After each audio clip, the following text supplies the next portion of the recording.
So this is going to be a little quick tutorial on how this game plays, finished by Friedman Freeze. I intend to do some playthroughs, and so I thought I'd do this just in case you're not familiar with the game at all. The idea of this game is a solo game, incidentally. The idea of it is just that you order these cards. They're currently out of order. You order them from 1, let me just try and find that, from 1 all the way to 48. And each card has a different kind of action on it. Some of them are repeated, like these ones, or these ones. So when you draw some cards, you can order them a bit, I'll show you that in a moment, but you can also potentially perform an action on the card to do other things to help you sort them in sequence. So you begin the game. I'm not going to do a proper shuffle here just for time, but you begin the game by shuffling all these except for the 48. Whoops. Oh dear, can't shuffle today. Alright, so let's just imagine that's well shuffled. It's not, but and then the 48 will go on the bottom.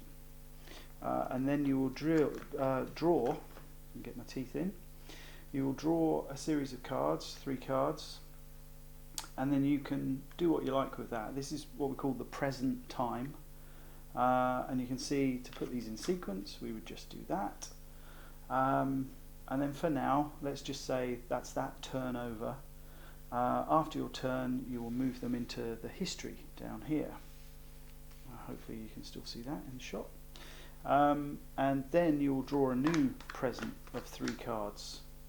So your present should always have 3 until you adjust that with some of these actions perhaps. And your past will generally have 3 as well, although that can be adjusted too. There is also up here we could have the future. Now, on this card here we see a suite. In the box here you'll see there are some tokens. These are coffee cups, you see here. And to begin the game, if you're starting on the easiest level, you would have 7 of these. Less coffees if you're playing on a harder level. The coffees keep you awake while you're doing this exercise, which is supposed to be like you're in an office and you're sorting files, I guess digital files on your computer, and you're using the coffee to keep you awake. You can also use sweets to keep you awake. I've just thrown these all over the floor, but never mind. We'll work with these for now. I will pick them up later.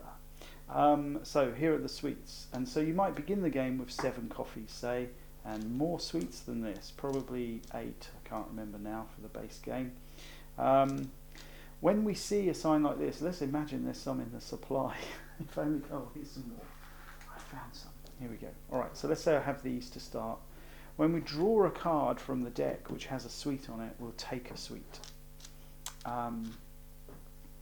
And then we can do stuff with the sweets. We use the sweets to take these actions. You can see on the bottom of these cards here there is a sweet icon. So what do these different actions do? Well, this one, when you draw a card, you take a sweet. We've just seen that. This one, if I put a sweet here to play this action, this blue action here is saying put 1 card into the future. There's a little time thing there to give us a clue as to what that means. And so I could elect to push this card, say, into the future. And then let's imagine that's that turn over, because I can't do any more with this. Or I could sequence it, so I could put it in sequence. This one, I've already done this action, I can't do it again. And that's the end of my cards. This one's in the future, I can't use it. So then I would collect up these cards and put them at the bottom of the deck. Actually, I'll leave one out because the past should always have 3 cards in it. And then I'll draw a new 3 cards into the present. And this one that was in the future now comes into the present. And I'm just going to order these. So when we're playing, we can always reorder the present. So I've just put those in sequence. So here we see another one of these grey cards. We've seen what this one does. It allows us to put something in the future. And that helped us actually put this into a better sequence because we kept it over. This green card, you can see a hand on the deck with a 1 on it. When we play a suite rather onto that card, we can just draw another card. And we can see that's at the end of the line anyway. It's got a different coloured action on it, so that does something different. So if I were playing here again, what I might do is play this action too with one of my suites. And this allows me to, if we look at this card, this allows me to draw another card, but then as the second part of this action I must put one of my cards back on top of the deck. So I will play that, I'll draw a new card, and look, it's quite good actually, it works here. And so that I want to put this card that I played the action on back on top of the deck. So now I've got, you know, a fairly good sequence already arriving here. I could draw that card again, I know what it's going to be. I'll explain these actions in a moment. But let's say that's the end of the turn. Actually, when things go into the past, you should take the suites off of them. These are going to go into the past now, so I'm going to take this suite off too. I'll collect up from here all of these and put them on the bottom. They're in sequence. I've done that enough times that I know how to collect them up. These are going to move into the past then, so I've got the past as 3 suite cards again. I'm going to draw these ones out. You can see they're out of sequence, so I'm going to put them in sequence. There are times, and this might be one of them, where I might say, actually, I'm going to keep that one there because I've got a run of numbers that are in the same kind of area. And what I'm going to do is kind of draw a line here and say, right, now I'm going to start again with a new sequence with some lower numbers and build up. That can be a good tactic. So you'll see it's not as simple as saying, I just want to put these in number order. Sometimes you want to disrupt that intentionally as you learn some tactics for the game. But let's look at what some more of these tokens do. We saw that this brown kind of, not tokens, but actions. We saw what this one did, draw a card, put one on back on top of the deck. This red one is pretty powerful. What we can do here is, if we put a card on this, it allows us to take 2 of these cards and put them into the past. That's the first part of the action. Take 2 cards from the present, put them into the past, and then we draw a new 2 cards from the top of the deck. So this can really help you sort things out. So I will just simply take these 2 cards into the past. The suite that was on there goes away as it's moved into the past. Then I will draw 2 new cards. We've got a 4 here and a 40. Now, okay, so we've seen what the blue one does. I could put this on here and push it into the future. So I'm allowed to play that action on itself, if you see what I mean. And then this action. So this is saying take all of the cards of the present, there's only 2 there now, and put them under the deck. So they're kind of moving through the past to get under the deck. So I'll do that one. If I do that action, the suite goes away, these will just go straight under the deck, and you'll see they've skipped this area. So I've kind of moved the 4 way back in time ahead of all this stuff. So that might be quite a good move.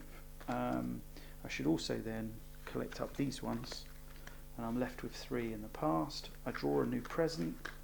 This one that I held over comes back down again, and I can reorder these if I want. Again, I'm not kind of playing a very tactical game here. I'm just showing you what the cards do. So we've seen what all of these actions do except for this one. I haven't got any sweets left. Well, let's grab one from over here. Let's imagine I had that. So if you run out of sweets, you can't do the actions. That's a point.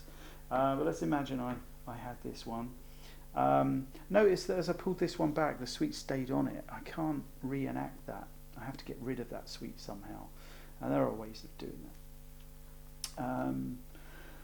Now, so this action here then, should I wish to, this grey action allows us to move everything from the present into the future and then draw a new 3 cards. So this is really mixing things up. If I put this suite here, all of this lot goes up, the suites remain. I draw a new 3 cards. I can reorder these. Aha, we've got some new actions here. Let's imagine I've got some more suites to play with so I can show you what they do. Now, the one is the first card. It's the only card that has this on it, and what that means is that we've started our sequence. I'm going to put that in there, and what we're going to do is try and build that up to 48. So we've got all of the cards in sequence. So that one just goes out anyway. As we take a card into here, we draw a new one.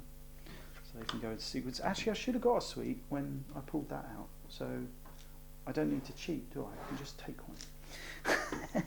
Don't like cheating. What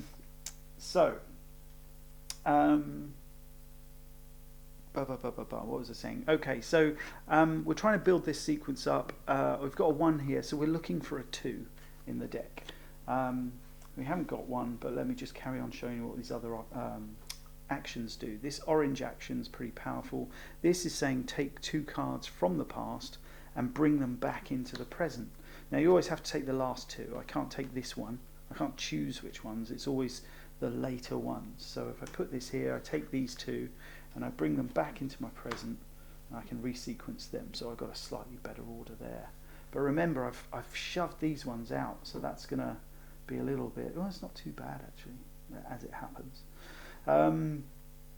Anyway, so that's the end of my actions. I've got no more suites left. I'm fairly happy with that order.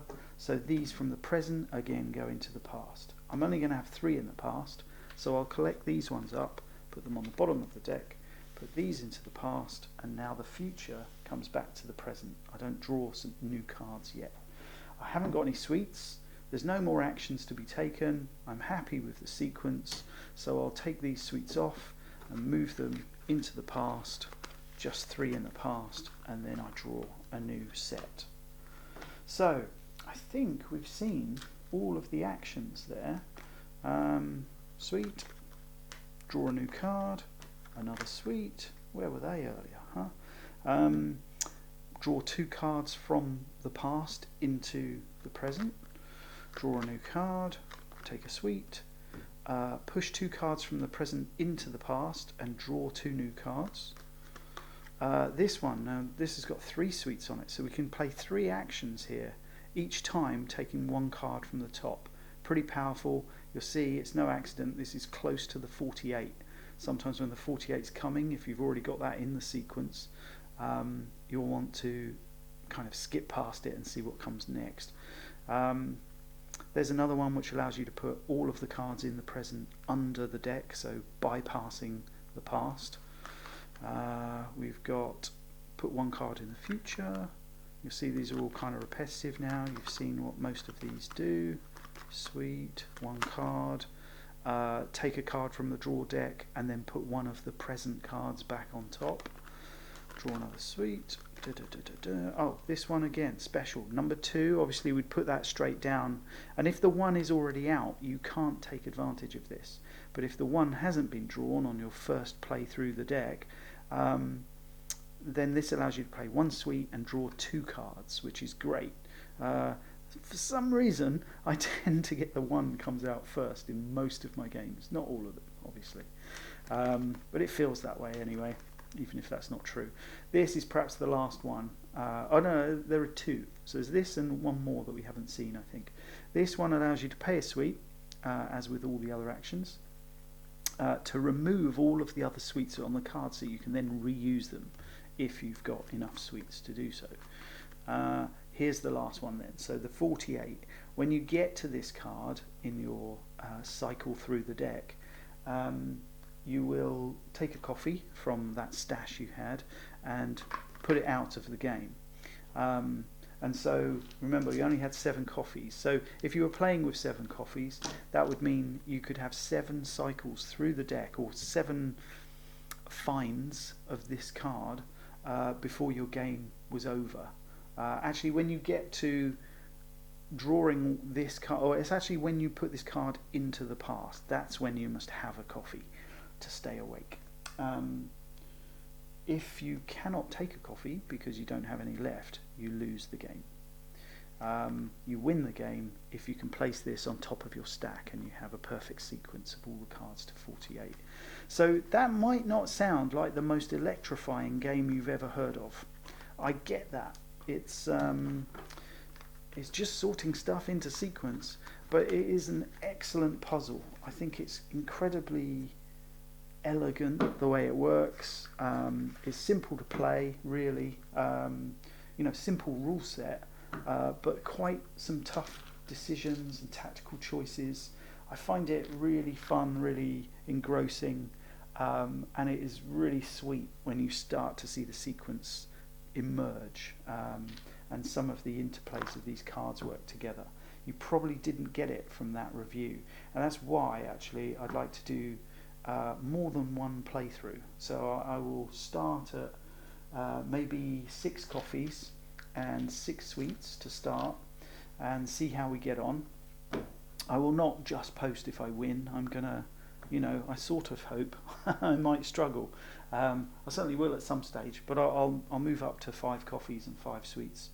That's how I tend to like playing it these days.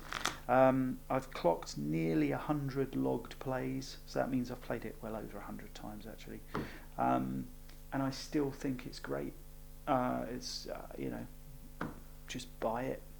It is only a solo game, if you haven't really realised that by now. But there it is. That is finished, and hopefully I'll see you on one of the playthroughs. Thank you very much for watching.